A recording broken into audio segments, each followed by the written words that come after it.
दोस्तों, GST registration को लेकर बहुत सारे लोग आज भी दुविधा में रहते हैं कि क्या उनको अपने बिजनेस के लिए जीएसटी रजिस्ट्रेशन कराना पड़ेगा और ये जीएसटी लॉ क्यों आया है, क्या इसके इफेक्ट्स हैं और क्या इसके फायदे हैं। तो दोस्तों, आज हम इन सब चीज़ों के बारे में बात करेंगे, तो मेरे साथ बने रहिएगा इस वीडियो में। मैं पलक श्रीवास्तव आपका वेलकम करती हूँ कंप्लाई हैप्पी के वीडियो सेशन में। तो दोस्तों, जो जीएसटी है इसका फुल फॉर्म आपको पता ही है, गुड्स एंड सर्विस टैक्स। ये आपका इनडायरेक्ट टैक्स जो था, मतलब आपका जो ओल्ड टैक्स सिस्टम है उसको पूरा खत्म करने के लिए बनाया गया है, ताकि जो टैक्स पे टैक्स आप देते आ रहे हैं उसको खत्म किया जा सके और जो हमारी जनता है, हमारे जो कंज्यूमर्स हैं गुड्स और सर्विसेज के, उनको थोड़ा फायदा मिले, उन पे फालतू के टैक्सेस लेवी ना किए जाएं। अभी तक लोगों को यही लगता है कि जीएसटी जो है उससे कोई भी फायदा नहीं मिल रहा है, तो वो बस बनाया गया है और भी चीज़ों को कॉम्प्लिकेट करने के लिए। बट नहीं दोस्तों, जीएसटी जो है वो और भी सिंप्लीफाई करने के लिए पूरे टैक्स सिस्टम को बनाया गया है, ताकि कोई भी फालतू के टैक्स नहीं किसी पे भी लेवी किया जाए, या टैक्स पे जो बार बार टैक्स देने का हो रहा था वो खत्म किया जाए। दोस्तों, टैक्स पे टैक्स समझाने के लिए मैं आपको बता सकती हूँ कि जैसे जो रॉ मटेरियल प्रोड्यूसर खरीदता है, तो फिर जब होलसेलर उस प्रोड्यूसर से खरीदता है तो उसको भी टैक्स देना होता है, फिर उसके बाद रिटेलर को भी देना होता है और कंज्यूमर को भी देना होता है। तो इसके कारण बहुत ज़्यादा आपका प्राइस बढ़ जाता है और कंज्यूमर पे भी फिर इफेक्ट पड़ता है। लेकिन दोस्तों, जीएसटी के कारण जितना बस अमाउंट ऐड हुआ है, मतलब जो वैल्यू ऐड हुई है, बस उसी पे सबको टैक्स देना होता है, तो इसके कारण जो कॉस्ट है वो बहुत कम हो जाती है। और दूसरा दोस्तों, जो इतने सारे इनडायरेक्ट टैक्सेस हैं, अब उनकी जगह सिर्फ एक टैक्स है, मतलब वन नेशन वन टैक्स का सिस्टम बहुत इम्पोर्टेंट और बहुत ज़रूरी था हमारे देश में आने के लिए, ताकि ये सब जो कॉम्प्लिकेटेड टैक्स सिस्टम है उसको थोड़ा सिंप्लीफाई किया जाए।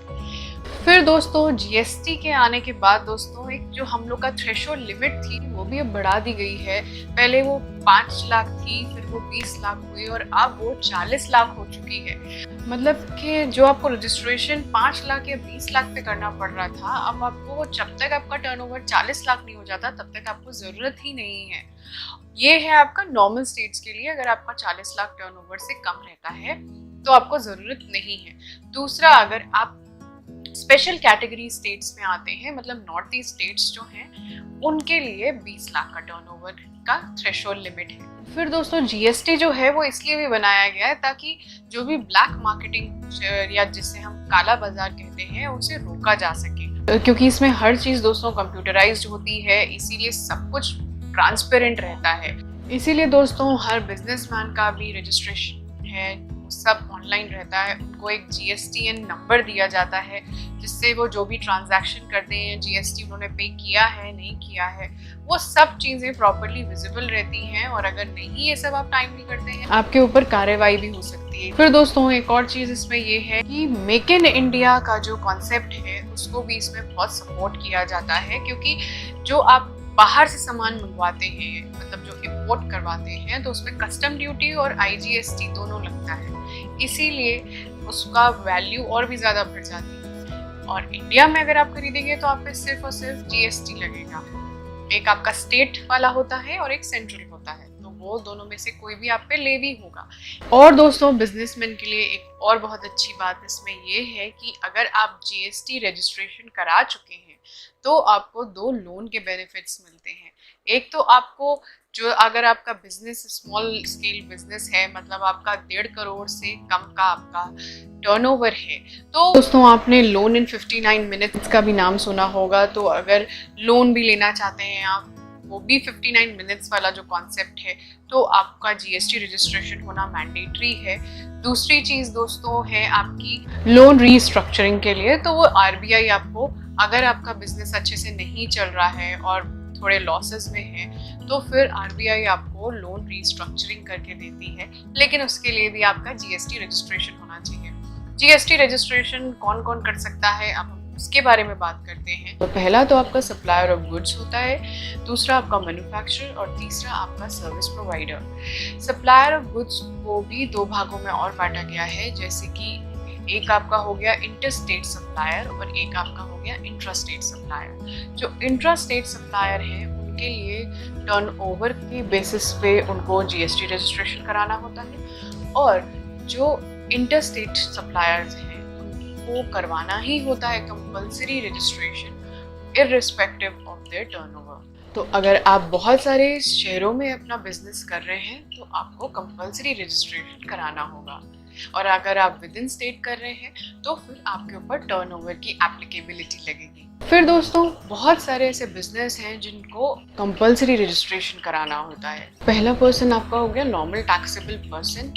जीएसटी लॉ में नॉर्मल टैक्सेबल पर्सन वही होता है जिसका टर्नओवर 40 लाख से ज़्यादा है नॉर्मल स्टेट्स में, या फिर 20 लाख से ज़्यादा है आपके स्पेशल कैटेगरी स्टेट्स में या फिर नॉर्थ ईस्ट स्टेट्स में। नेक्स्ट आपका जो भी आपका नॉन रेजिडेंट टैक्सेबल पर्सन है उसको भी जीएसटी रजिस्ट्रेशन कराना होता है। फिर आपका ई कॉमर्स एग्रीगेटर को भी जीएसटी रजिस्ट्रेशन कराना होता है।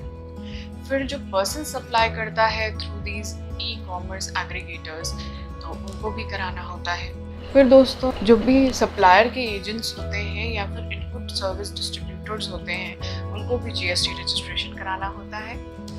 उसके अलावा आपका जो भी पर्सन सप्लाई कर रहे हैं अपनी सर्विसेज थ्रू OIDAR मतलब online information database access and retrieval services जो प्रोवाइड कर रहे हैं, मतलब इंटरनेट के थ्रू जो डिलीवरिंग कर रहे हैं, सप्लाई कर रहे हैं अपने गुड्स और सर्विसेज की, और जो भी पर्सन पे कर रहे हैं tax through reverse charge mechanism, उन सबको ही जीएसटी रजिस्ट्रेशन कराना कंपलसरी है। फिर दोस्तों अगर हम डॉक्यूमेंट्स की बात करें क्या क्या डॉक्यूमेंट्स लगते हैं, तो सबसे पहले मैं आपको ये बता दूं कि चाहे वो LLP हो, पार्टनरशिप हो या सोल प्रोप्राइटरशिप हो, सब में थोड़ा थोड़ा चेंज रहता है डॉक्यूमेंट्स का, लेकिन कुछ कॉमन डॉक्यूमेंट्स हैं जैसे कि एप्लीकेंट का pan card, Aadhaar card, address proof of the place of business, registration of business का प्रूफ लगेगा या फिर इनकॉर्पोरेशन सर्टिफिकेट। फिर उसके बाद आप बैंक अकाउंट का स्टेटमेंट लगेगा या फिर और कैंसिल चेक।